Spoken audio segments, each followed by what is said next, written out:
Les raisons pour lesquelles je me suis finalement, puisque vous me posiez la question,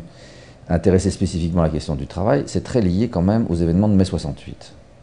Mai 68 est un moment clé de l'histoire du travail, ce qu'aujourd'hui on ne dit pas quand on analyse rétrospectivement ces événements dont on fait une sorte de folklore avec plus ou moins de condescendance. Non, mai 68 a été la plus grande des grèves qu'on ait jamais connues en France, bien plus importante que celle qu'il y a eu en 1936. On n'a jamais vu comme ça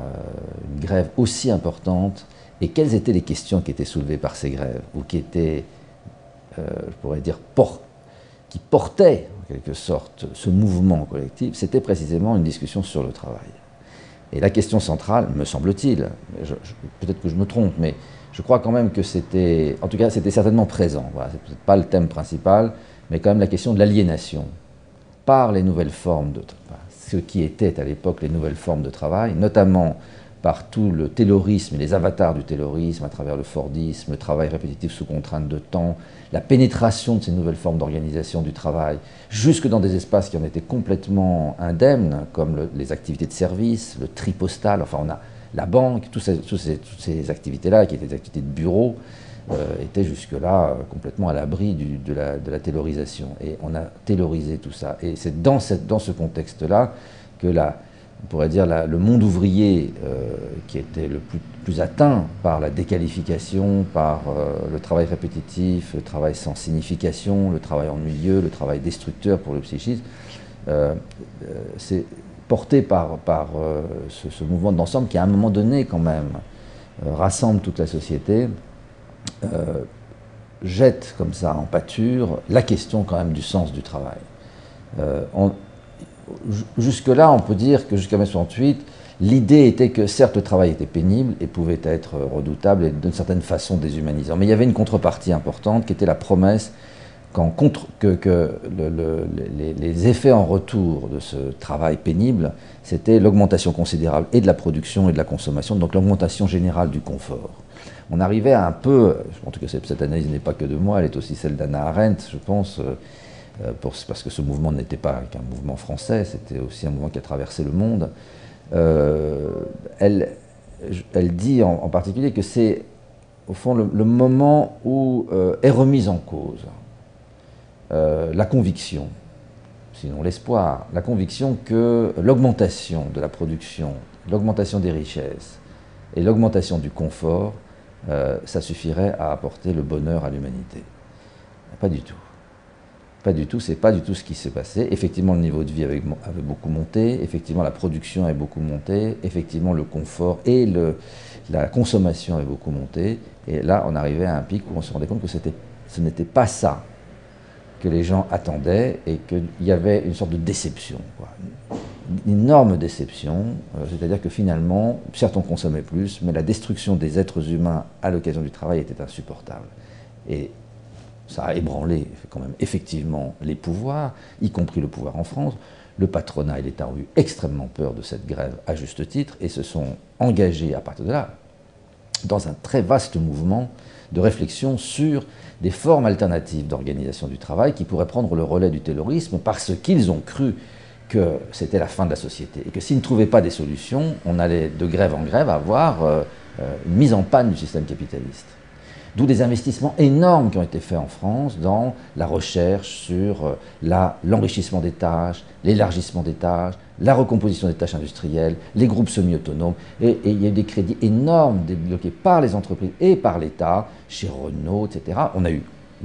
beaucoup dans de nombreux secteurs, on a fait des expérimentations, mais on en a fait aussi en Suède, avec la recomposition des chaînes chez Volvo, il y a eu des études aux États-Unis, enfin l'ensemble, si vous voulez, du monde occidental s'est investi quand même dans cette question du travail d'une manière nouvelle. En France, il y a eu à cette époque-là un rapport fameux qui est sorti, je crois, en 72, peut-être je me trompe, 72, 73, je ne sais plus, le rapport Sudreau, qui était un rapport fameux sur la crise du système industriel, pas seulement vis-à-vis de l'industrie, mais comme modèle général d'organisation du travail. Voilà. Donc moi, je suis issu de ça, parce que j'étais ma première année d'études de médecine à l'époque où s'est produit mai 68, donc j'étais évidemment très, très jeune et très emporté par ça. Quand même, d'une certaine manière, je suis dépositaire du message de mai 68, quand même. Vous voyez, c'est pas pour moi pas du tout du folklore. Il y a une vraie question qui est posée du rapport entre l'être humain et le travail. Et dès cette époque-là, je commençais à me poser la question, effectivement, bon, du sens du travail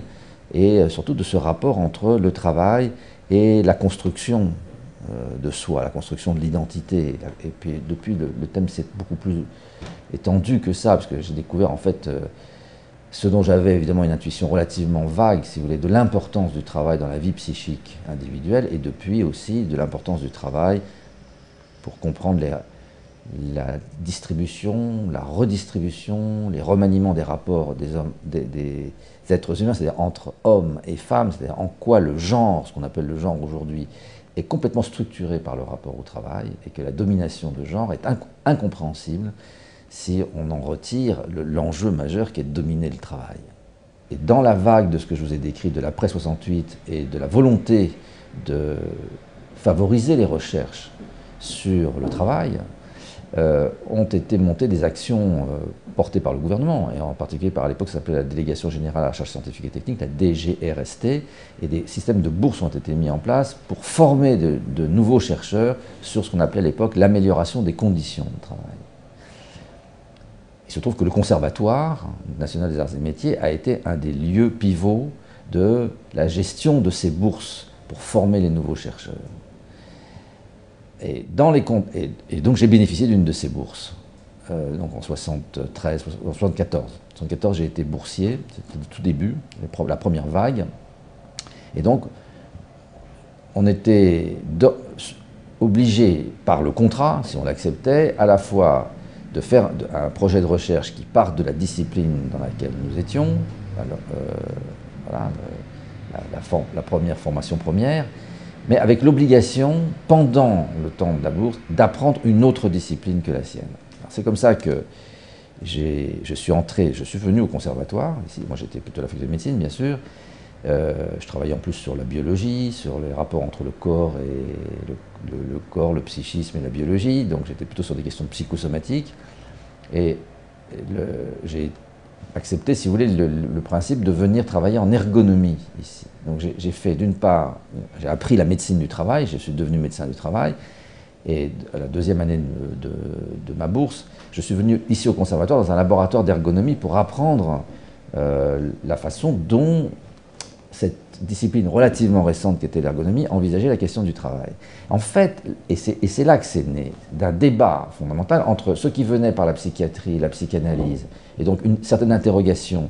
portée par une théorie de l'être humain, ce qu'on appelle une théorie du sujet, et la confrontation avec quand même un savoir extrêmement rigoureux, c'est-à-dire avec lequel on ne peut pas jouer infiniment ou indéfiniment, qui est l'analyse du travail, ce qu'on appelle l'analyse ergonomique du travail, qui était particulièrement portée par le laboratoire d'ergonomie du conservatoire, qui était dirigé à l'époque par Alain Wissner. Voilà. Et c'est de la rencontre entre ergonomie et psychanalyse, en fait, que sont sorties les thèses principales de ce qui était la psychopathologie du travail de l'époque, et puis qui est devenu, parce que ça s'est élargi, la psychodynamique du travail. Donc vous voyez, il y a une histoire, mais qui est aussi, je pense c'est très important, portée à l'époque, non seulement par le mouvement de mai 68, mais ce qu'a généré le mouvement de mai 68 en termes de politique publique.